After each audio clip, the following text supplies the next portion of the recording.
What if the things you own end up owning you? Welcome to the paradox of wealth and possessions, a tantalizing conundrum that has baffled philosophers, poets, and pragmatists alike for centuries. We live in a world that encourages the pursuit of material wealth, where success is often measured by the size of one's bank account or the number of possessions one has amassed. We are led to believe that these things will bring us happiness, that they will fill the voids within us, and that they will somehow complete us. But what if we've got it all wrong? What if these possessions and this wealth, rather than serving us, are actually controlling us, dictating our lives, our decisions, and our happiness? Think about it. How often do you find yourself working tirelessly, sacrificing precious moments and enduring stress and anxiety just to acquire or maintain these material belongings? How many times have you placed your happiness on hold, waiting for that next paycheck, that new car, or that dream house?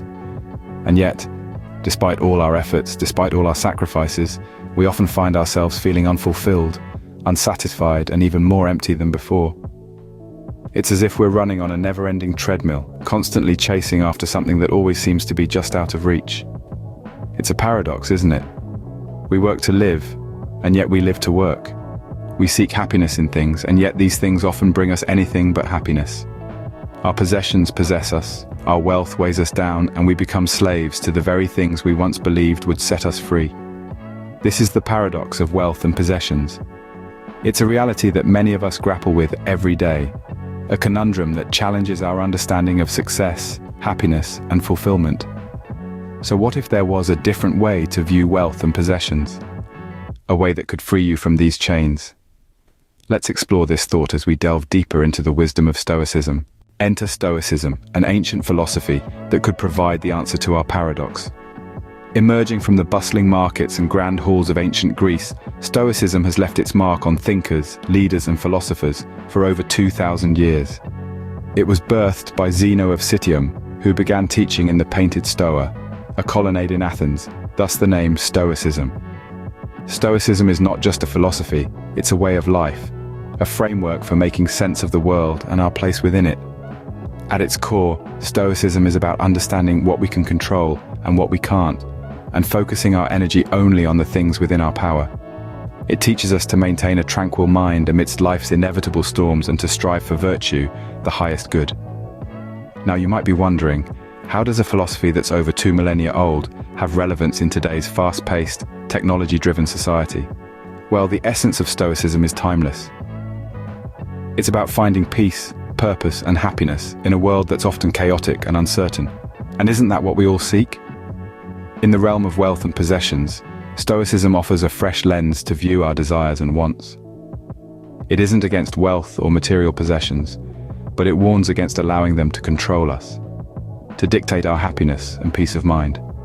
It teaches us to appreciate what we have, rather than constantly yearning for more.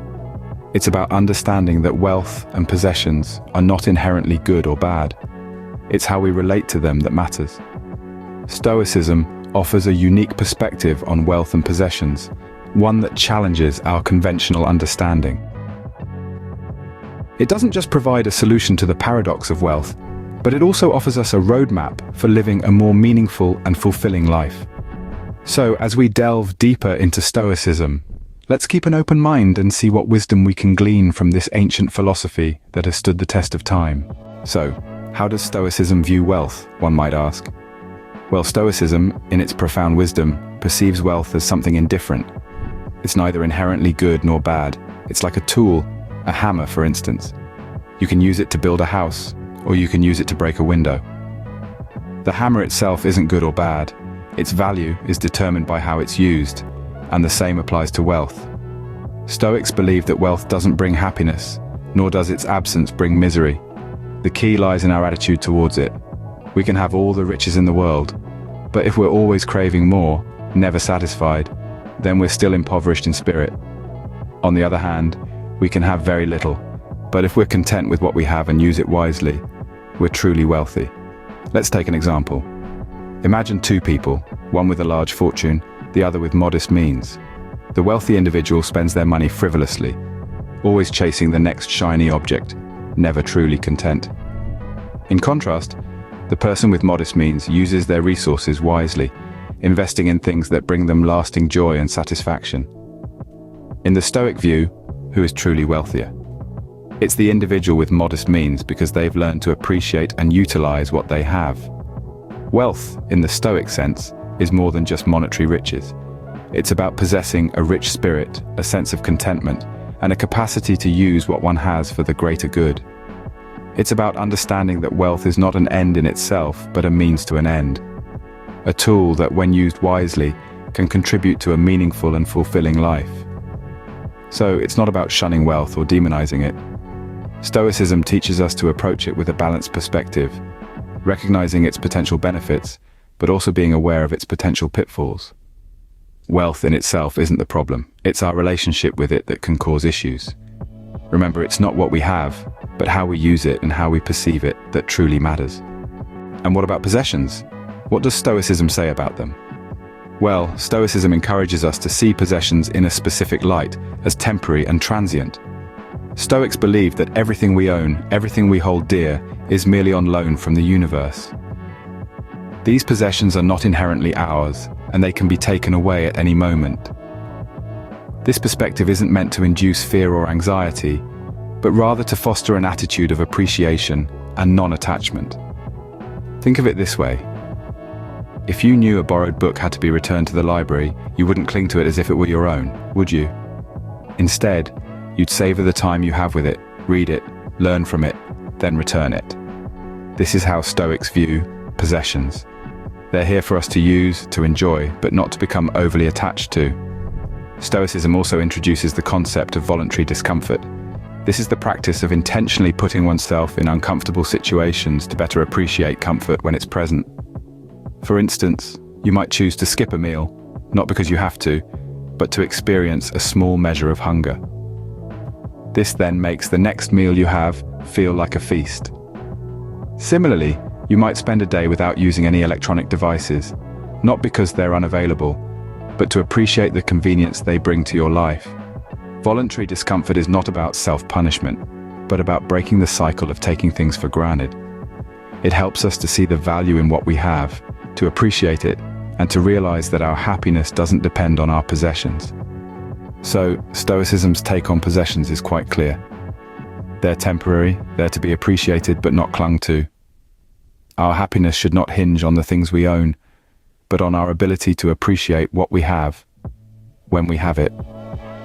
Possessions are fleeting, and attaching our happiness to them is like trying to hold on to sand. It slips through our fingers. So, what are the key points we should take away from Stoicism's views on wealth and possessions? Let's take a moment to encapsulate the essence of what we've explored. In the realm of Stoicism, wealth and possessions are considered indifferent. That is to say, they aren't inherently good or bad. They hold no intrinsic worth in themselves. The true value of wealth and possessions lies not in their mere existence, but in our attitude towards them. The Stoics believed that we should not become enslaved by our wealth or possessions. They should not dictate our happiness, our worth, or our sense of self. Instead, we should treat them as tools, as means to an end. They can provide comfort, yes, but they should not be the source of our contentment. It's also crucial to remember that the Stoics urged us to practice voluntary discomfort. This might seem counterintuitive in a world that constantly pushes us towards comfort and convenience. But in voluntarily choosing to experience discomfort, we free ourselves from the fear of losing our wealth or possessions. If we can find contentment in simplicity, then the loss of luxury becomes less frightening. Moreover, this practice allows us to appreciate what we have more deeply. It's a reminder that our wealth and possessions are privileges, not rights. It encourages gratitude, humility, and a deeper understanding of our place in the world. Finally, Stoicism teaches us that our relationship with wealth and possessions is a reflection of our mindset.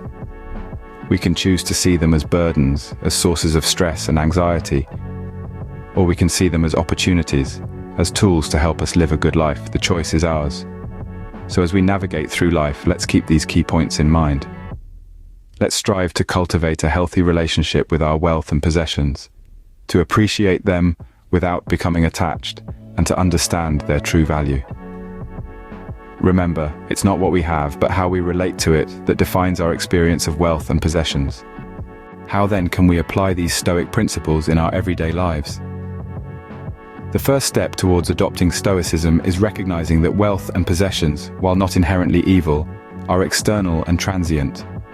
They are not the true source of our happiness or contentment. The Stoics teach us that our real wealth lies within our character and our virtues. So how can we practically apply this understanding? One simple yet powerful exercise is to regularly remind ourselves of the transient nature of our material possessions. Practice imagining your life without your wealth or your most cherished belongings. This isn't to induce fear or anxiety, but to foster resilience and to detach your happiness from external factors. Another Stoic exercise is voluntary discomfort. This could be as simple as skipping a meal, taking a cold shower, or sleeping on a hard surface. The aim is not to punish oneself, but to experience discomfort willingly and realize that it is endurable, and that happiness can exist without constant comfort. Additionally, Stoicism encourages us to practice gratitude. Instead of focusing on what we don't have, we should appreciate what we do have. Gratitude can shift our perspective from scarcity to abundance, helping us realize that we often have more than we need. Mindfulness is also a key Stoic practice. Be fully present in each moment. Don't let your mind be consumed by past regrets or future anxieties. When it comes to wealth and possessions, this means appreciating them when they are here, but not being distraught when they're gone. Lastly, remember that Stoicism is not about renouncing wealth and possessions altogether. It's about understanding their true value and not letting them control our happiness. It's about being able to enjoy them without being attached to them. Stoicism isn't just a philosophy to be studied, it's a way of life to be lived, and it could be the key to freeing ourselves from the chains of wealth and possessions